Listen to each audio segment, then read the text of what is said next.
Malaysia के वज़ीर-ए-आज़म अनवर इब्राहिम ने ये अनाउंसमेंट की है कि मलेशिया आने के लिए चाइनीज़, इंडियंस और दूसरे कई कंट्री से जो कि इम्पोर्टेड है। बात इस वक्त इंडियन और चाइनीज़ की मैं बात करूँगा। इनको मलेशिया आने के लिए अब वीज़े की ज़रूरत नहीं है।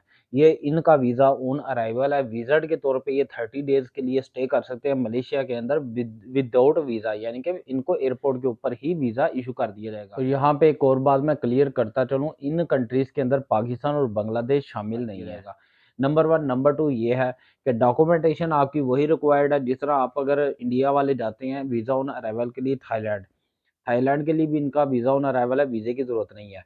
यानी कि आपके पास होटल बुकिंग होनी चाहिए, आपके पास रिटर्न टिकट होनी चाहिए, शो मनी होनी चाहिए, या पूरा ट्रैवल प्लान आपको पता होना चाहिए कि आपने कहाँ पे जाना है, कहाँ पे आपने स्टे करना है और कब वापस आना है। मज़ीद मालूमात के लिए मुझे फॉलो भी कीजिएगा और ये मेरा यूट्यूब चैनल है, इसको भी सब्सक्राइब कीजिएगा। अपना बहुत सारा ख्याल रखिएगा, दुआओं में याद रखिए।